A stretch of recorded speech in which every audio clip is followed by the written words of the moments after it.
I want you to think for a second about the absolute greatest, most joyful moment of your life. Like, really get that picture in your head. Okay, I've got mine.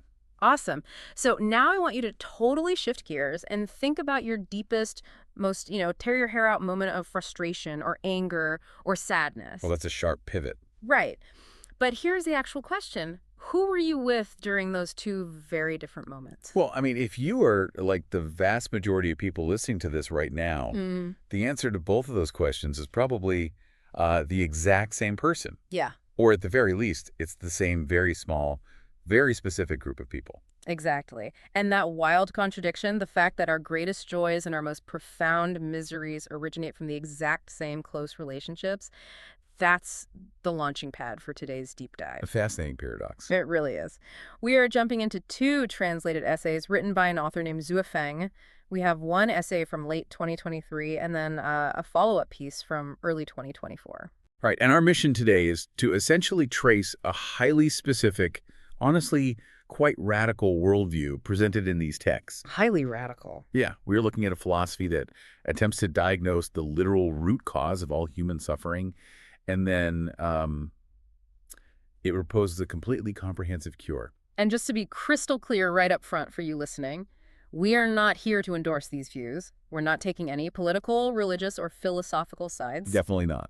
Our goal is strictly to impartially unpack this really fascinating intellectual journey contained in the sources. I mean, the author takes us all the way from everyday, relatable microaggressions of interpersonal relationships straight into a proposed global utopian society that he calls Xuefeng-style communism. It is a massive leap in scale. Huge. You're moving from like your personal living room to the entire globe. Yeah. But the logic connecting point A to point B is incredibly internally consistent. Yeah, so let's start with point A. The first text we're looking at is titled Analysis of the Source of Human Happiness and Suffering.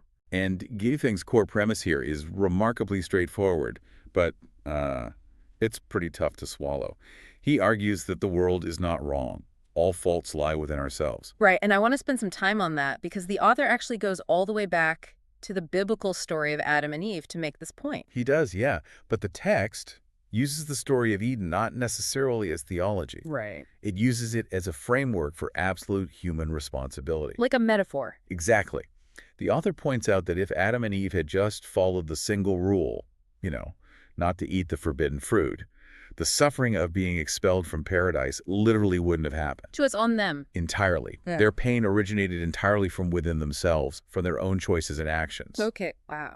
And Xuefeng argues that if we objectively trace our own modern happiness or suffering back to its source, we will inevitably find the exact same thing. We are the source. And this is where the philosophy gets highly practical, right? Moving from ancient myth to your daily life.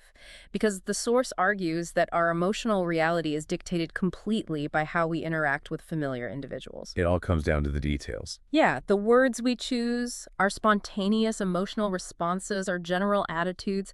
Like, if you speak with gentle, warm language and show a caring attitude, the feedback loop you create is predominantly happiness. Makes sense. But if your communication is negative, abrasive, or, constantly critical, the feedback is pain. It sounds simple on the surface, but the implications are really profound. I was reading this and it struck me as a law of what we could call like emotional physics. Oh, I like that. Emotional physics. Yeah, think about gravity. The shorter the distance between two massive objects, the stronger the gravitational pull and the more intense the friction when they collide. Right, the stakes change. Exactly. Like if you are slightly rude to a barista, the stakes are low, you both move on. But if you speak aggressively to your spouse, the emotional proximity amplifies the friction exponentially. It's unavoidable. And the author actually lists the people who cause us the most pain, and it is a very specific, very tight radius. Yeah. The text lists parents, children, husbands, wives, lovers, neighbors, colleagues, and superiors. It even throws idols and fans into that mix. That's a fascinating addition. It really is. The shorter the emotional distance, the more intense the potential for suffering. And what's fascinating here is how the author zeroes in on the lived experience of this emotional physics, especially as we age. Yeah, the older we get. Right. The text explicitly points out that middle-aged and older adults feel this phenomenon the most deeply. Because in interacting with those closest to us over decades, Xuefeng writes that there is, quote, too much helplessness and sadness, as well as unspeakable bitterness in our hearts. Unspeakable bitterness. Man, that is such a heavy, vivid phrase. It really hits home. It perfectly captures that specific kind of exhaustion that only comes from fighting the exact same battles with the same family members year after year after year. And the text notes a sad, pretty obvious historical fact regarding that exact bitterness. Humanity has survived for thousands of years without fundamentally solving this problem of close proximity friction. We're still doing it. We have literally tried everything. The author lists out all the societal mechanisms we've invented to try and fix this friction. Like what? Well, we have advocated for gentleness, modesty, benevolence, and righteousness.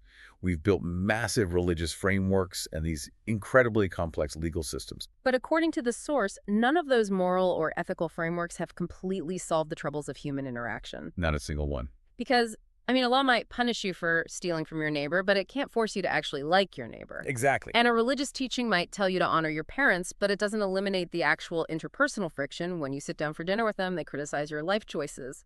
Right.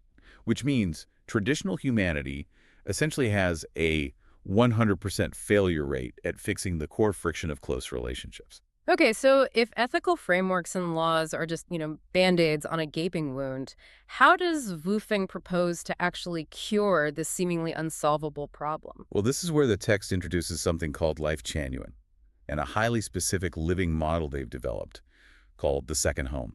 The second home. Yeah.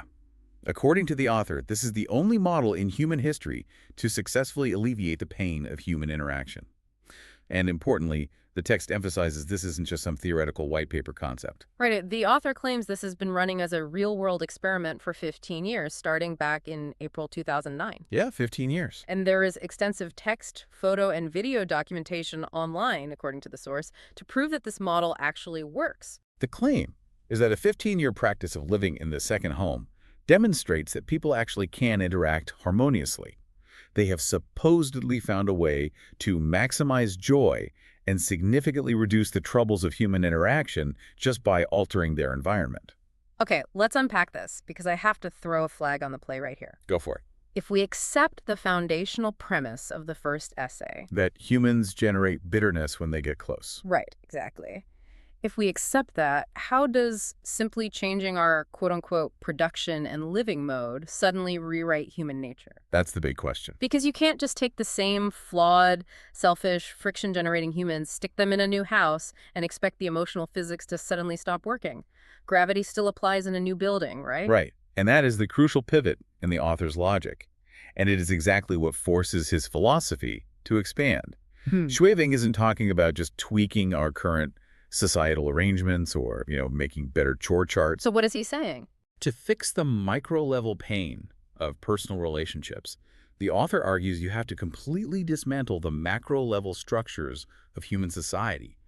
You have to destroy the containers that force us into these friction-heavy dynamics in the first place. Okay, so if the author believes that changing human behavior requires fundamentally changing the environment, that logically pushes his philosophy onto a massive global stage. It zooms way out. Which is exactly what he outlines in his 2024 essay, The Future of Humanity. Xuefeng-style communism. We're zooming way, way out now. We really are. We are looking at a sweeping view of global history across Europe, Africa, Asia, the Americas, and Oceania. And the author's observation is incredibly bleak. Yeah, it's not a rosy picture. No. He states that the recurring themes of the past 5,000 years are simply war, hunger, disease, and turmoil. No nation, no individual has lived a life of pure joy and freedom. And he doesn't just say, history is bad. The author places the blame for this perpetual suffering on 5 specific culprits. 5 macro containers. Yes. According to the text, these 5 things are the containers that have completely failed to solve human suffering and, in fact, actively increase our burden. And they are. They are nations, religions, political parties, money, and power. Because they only increase suffering, Xuefeng's logical conclusion is absolute. They cannot be reformed. They must all be eradicated. Just wiped out. Nations must disappear. Religions must vanish. Political parties must cease. Money must be eliminated, and power must be entirely eradicated. Okay, let's actually unpack the mechanics of that. If you take away money, nations, and power, the immediate assumption is that we are hitting the factory reset button on civilization. It does sound like that. Like, it sounds like the author is suggesting we regress back to primitive tribal times or hunting and gathering just to escape the complexities of modern suffering. Well, if we connect this to the bigger picture, the author actually anticipates that exact criticism and gives a resounding no. Oh. Yet the text argues that we won't regress because the underlying software of humanity has fundamentally changed. Our overall cognitive level has risen over thousands of years. Our technology has advanced, our thinking is more dynamic, and our knowledge and wisdom have reached unprecedented levels. So I literally couldn't go back even if we wanted to. Exactly. So we aren't retreating into the woods. We are supposedly leapfrogging forward into a totally new paradigm. Forward into what the text calls the Lifechanyuan era, or Xuefeng-style communism, which is also referred to as the kingdom of the greatest creator. Got it. And in this era, resources are shared worldwide. The author uses a really fascinating paradox to describe how this actually functions. He says everyone possesses nothing, yet owns everything. I love that phrase, possess nothing, own everything. But how does it work practically? It implies a total shift. Right, a shift from private hoarding to universal access. Like, I think of it like a global public library system, but for all human needs. That's a great analogy. You don't personally possess the books in a library, right? You can't lock them in a vault and keep them from others, but because you have unlimited access to them whenever you need them, you effectively own the entire collection. So you don't need a personal vault. Exactly. You don't need a personal vault of resources if the global system guarantees you access. And that shift from possession to access is the actual economic engine of this proposed utopia. Now, here is where the source material gets genuinely staggering. If you put these two translated essays next to each other, you get this massive aha moment. Oh yeah, the big synthesis. We just talked about how we are going to eradicate nations, money, and power to achieve this global resource sharing, but the text adds two more things to the chopping block in this new era: constitutions and laws. Total eradication of them. There will be absolutely no regulations. Only a set of guiding values for individuals to adhere to. But wait, it goes even further, and this is the synthesis that just blew my mind. In Xuefeng-style communism, alongside the eradication of laws and money, there will be no marriages and no families. It is a shocking proposition when you first read it. Completely wild. But if you look closely, it follows the internal logic of the texts perfectly. It really does.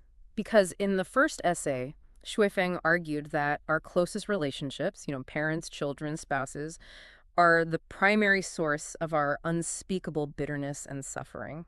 They are the dense objects creating the gravitational friction. Yes. So the ultimate utopian solution isn't to send everyone to family therapy or, write better self-help books. It's to abolish the institution of the family entirely. Right. If the friction of close, legally mandated proximity causes the pain, you just dissolve the structures, marriage and family, that enforce that proximity. Wow. And the author notes that we are actually already seeing a cultural shift in this direction. The text states that an increasing number of individuals in the modern world are already reluctant to enter into what it calls marital and familial hardships. So people are already looking at the emotional physics of marriage and opting out. Exactly. They're choosing isolation over the unspeakable bitterness. But this raises a monumental logistical question. Oh, I'm sure it does. The text envisions a world of unselfish, selfless individuals coming together to create what it calls the most magnificent symphony of life. A symphony.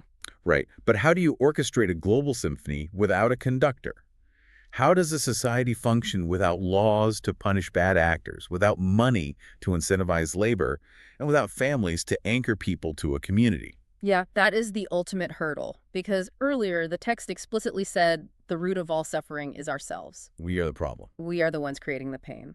So if humans are naturally selfish, greedy, and prone to creating bitterness, how is this utopian, resource-sharing, lawless society practically achievable? You can't just declare a utopia and expect flawed humans to play nice. The author fully acknowledges this is the biggest challenge of the entire philosophy. And the prerequisite for entering this new era is what the text calls a profound spiritual purification. Spiritual purification. Yeah, it's described as a monumental and intensely challenging undertaking. You don't just walk into Xuefeng-style communism. You have to be purified for it. Okay, so if we need to be spiritually purified, I assume he doesn't mean just taking a weekend yoga retreat or like reading a few positive affirmations in the mirror. No, definitely not. He's talking about a fundamental rewiring of our egos, right?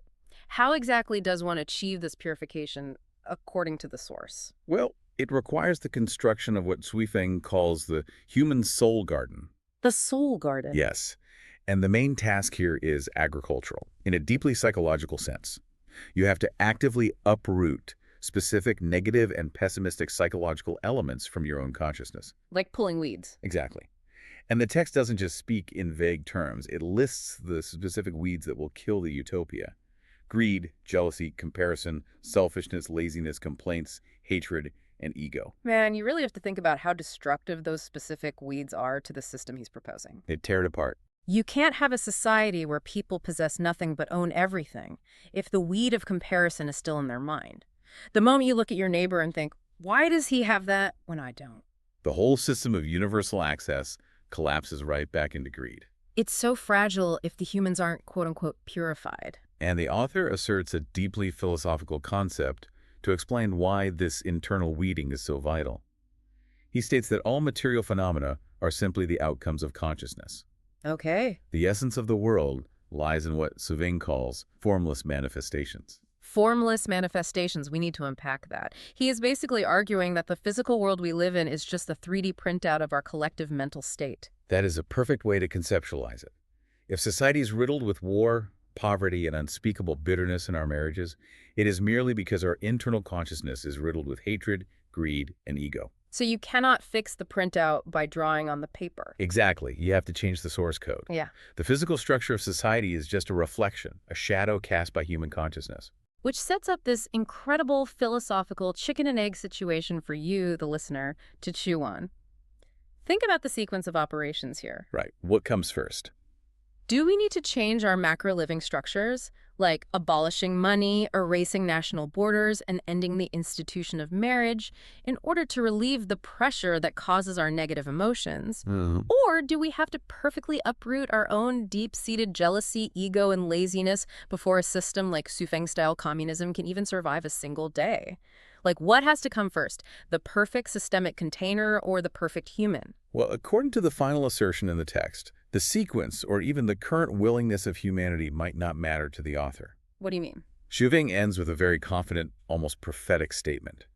He says, regardless of whether people currently believe it or whether they are willing to participate, this program has already been initiated. Wait, really? Already initiated? Yes. The author views this transition not just as a nice idea, but as an evolutionary inevitability. Wow. We have traced a really wild intellectual journey today. I mean, we started with the smallest, most relatable, everyday microaggressions of close relationships, like the specific annoyance you feel when your spouse forgets to take out the trash, or the bitterness of an argument with your parents. The daily friction. Yeah, and we followed the logic of that pain all the way up to a sweeping, radical vision of a world completely devoid of nations, money, laws, and families. And while the proposed solution of Xuefeng-style communism is undeniably extreme, the core premise that sets it all in motion is deeply relevant to our daily lives. Absolutely. Even if you completely reject the idea of abolishing marriage or surrendering your private property, the author's lens is a powerful tool for examining your own reality.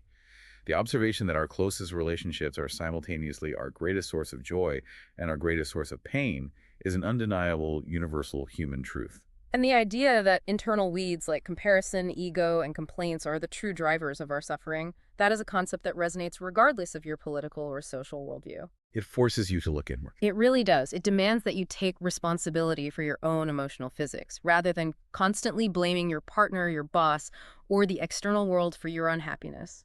It's a stark reminder that the emotional temperature we bring to our closest proximity relationships literally dictates the reality we live in. We are constantly creating our own feedback loops of either joy or bitterness. Which brings us right back to where we started this deep dive. Think once again about that person who is in the room with you for your greatest joy and your greatest, most agonizing frustration. The same person. Right. The source material today proposes a world where the friction of that relationship is entirely permanently eliminated.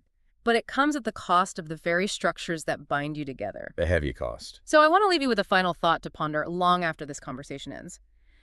If you had to give up the institution of the family, give up the concept of marriage, and surrender all your personal ownership just to guarantee a world completely free of interpersonal suffering and global war, would you make that trade? It's quite the question. Or is the pain, the friction, and the unspeakable bitterness of our close relationships the exact necessary price we must pay to experience the true depth of human love?